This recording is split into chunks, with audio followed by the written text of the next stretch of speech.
Good evening to all. Wherever you go, no matter what the weather, always bring your own sunshine. Welcome to BMC English News Live. Myself, Marina Francis, joining you with today's news updates. Today's news in detail. The National Medical Task Force announces the adoption of the orange alert level during Ashura.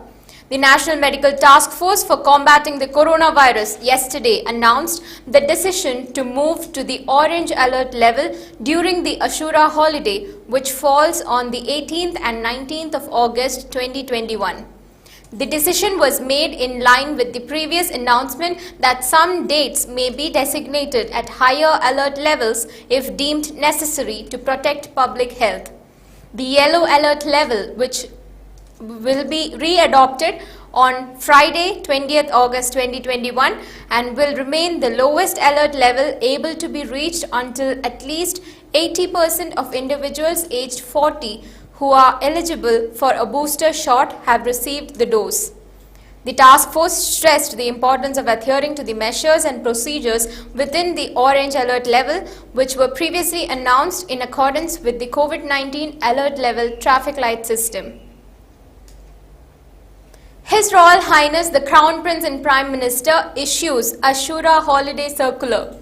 His Royal Highness Prince Salman bin Hamad Al Khalifa, the Crown Prince and Prime Minister, yesterday issued a circular on the occasion of the Ashura holiday. Following the circular, government agencies, departments and public institutions will be closed on Wednesday and Thursday, 18th and 19th of August 2021. Sneha Recreation Centre, run by Indian Ladies Association, are delighted and proud to be a part of the 75th Independence Day celebration held at the Indian Embassy with His Excellency Piyush Srivastava, the Indian Ambassador to Bahrain, and with our ILA patron, Mrs. Monica Srivastava. Handmade tricolour diyas, envelopes and bookmarks were presented to them.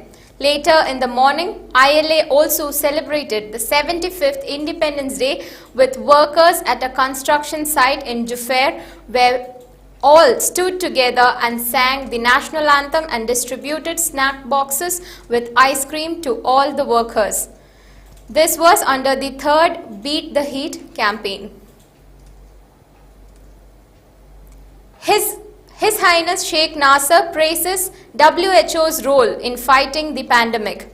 His Majesty the King's Representative for Humanitarian Work and Youth Affairs, His Highness Sheikh Nasser bin Hamad Al Khalifa, has commended the prominent efforts being exerted by the World Health Organization WHO at all levels, especially in combating the novel coronavirus pandemic.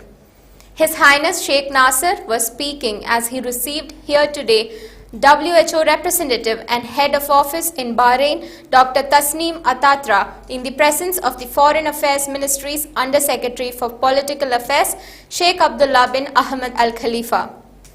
His Highness Sheikh Nasser congratulated Dr. Tasneem Atatra on her appointment to her post, wishing her every success. Health centers working hours during Ashura holidays announced. The Ministry of Health has announced the working hours of the Kingdom's health centers during Ashura holidays.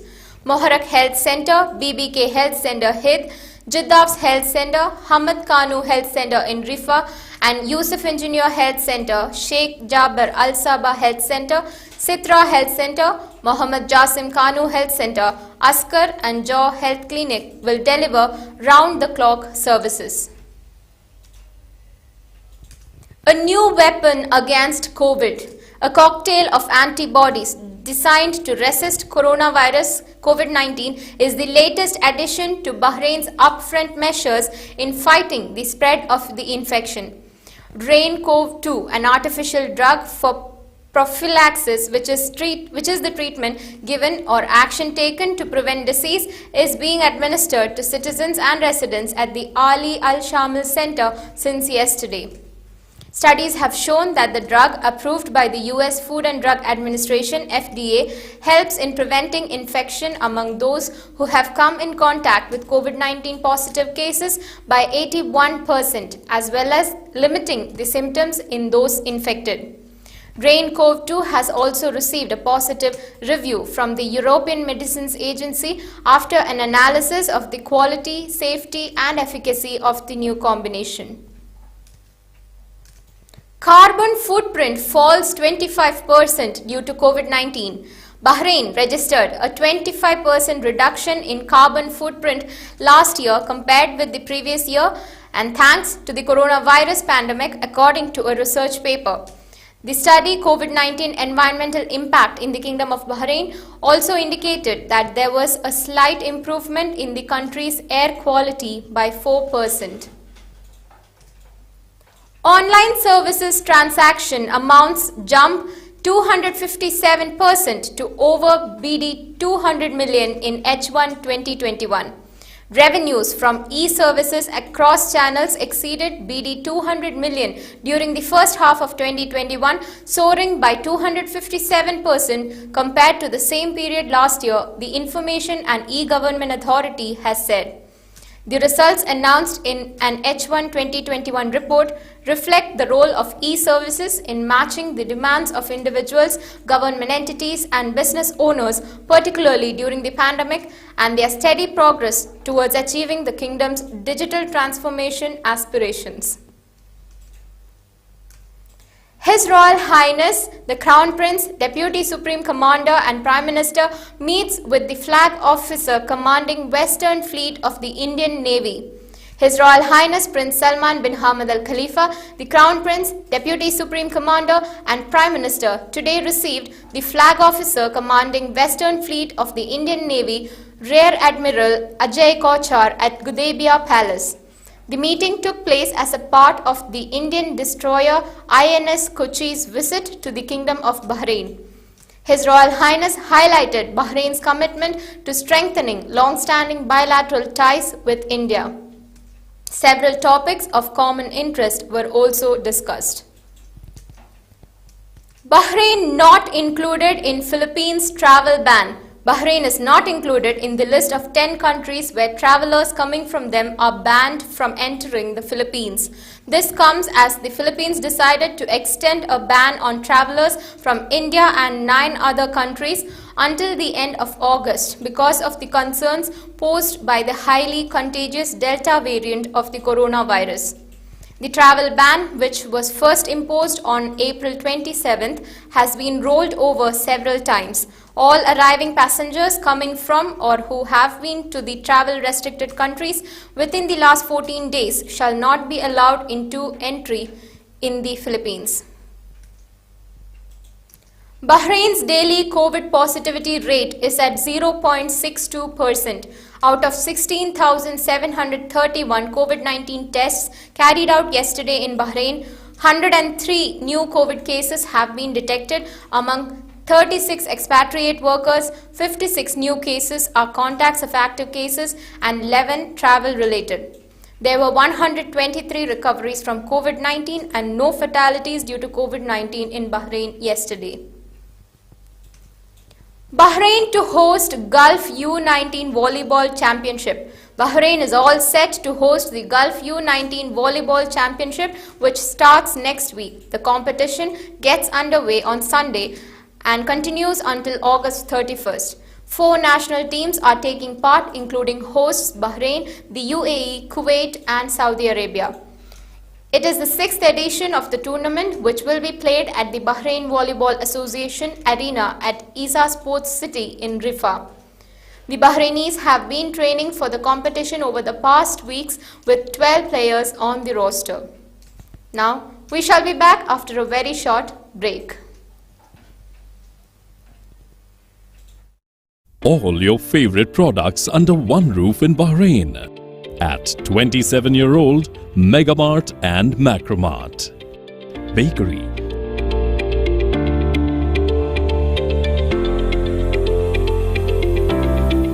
fresh meat and fish,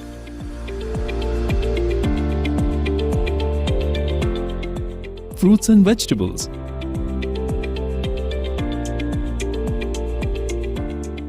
Sweets and snacks, ready-to-eat foods.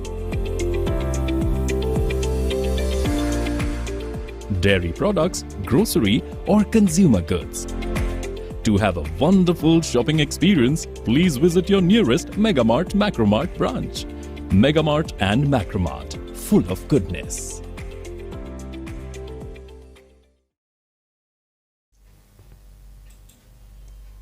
Welcome back.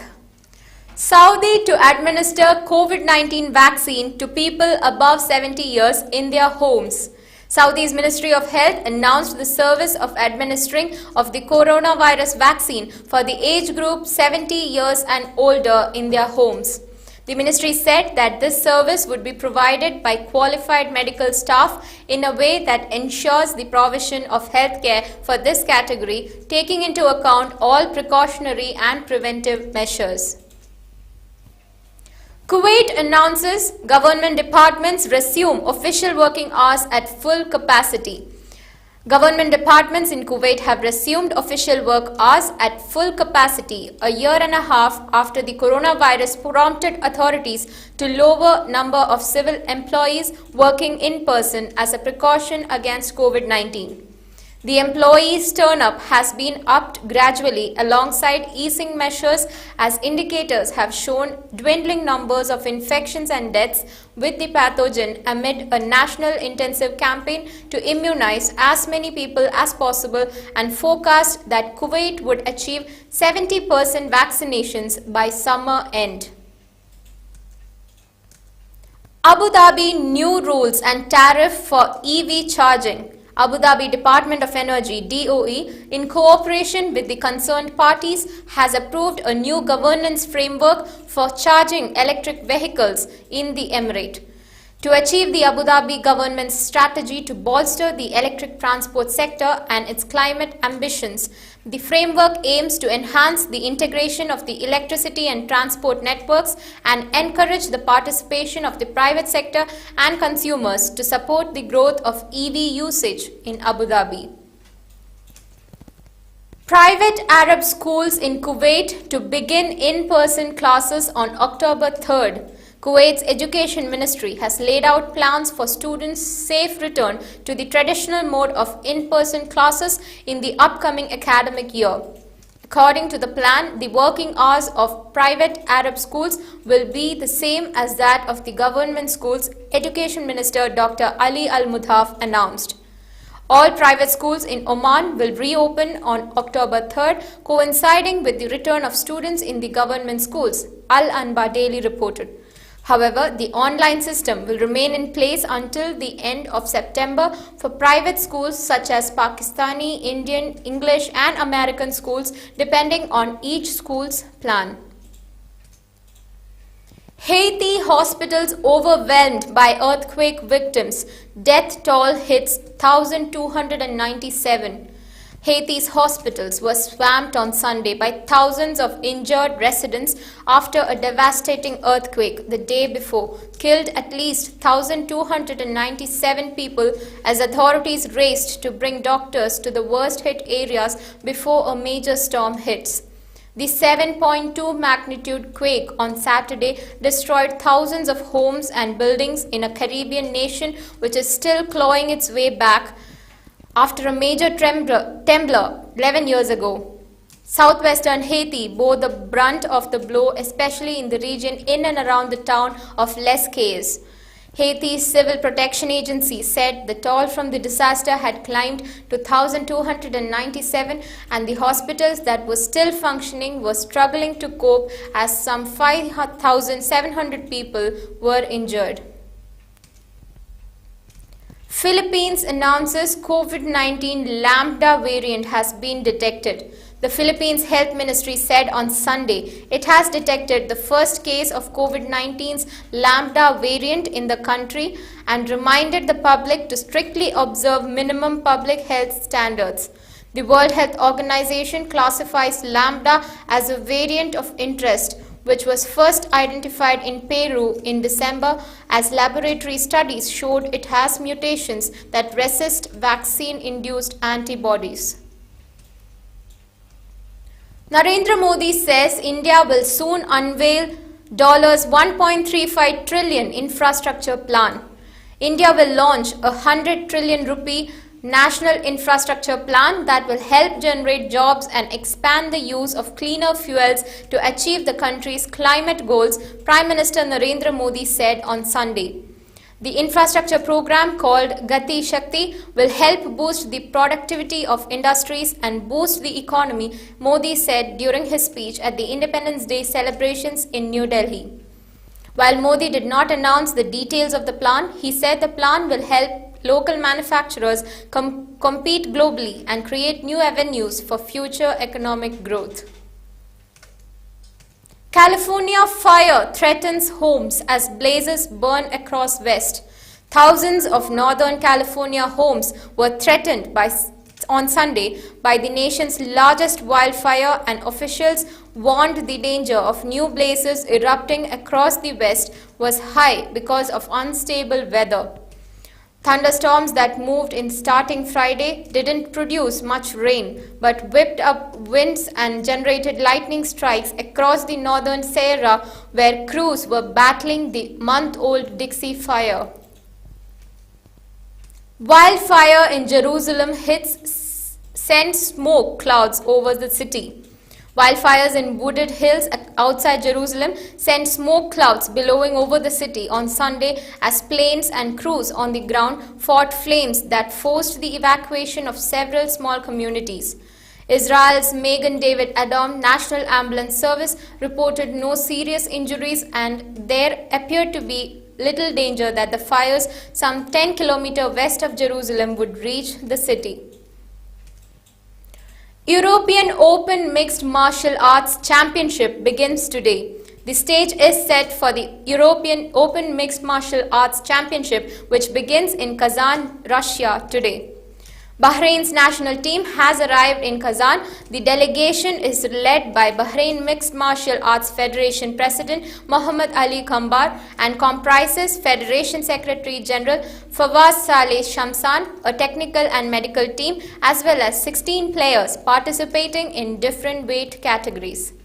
With that sport news, we come to the end of today's news updates. Stay tuned for daily news updates in English every day at 7:30 p.m. Good night.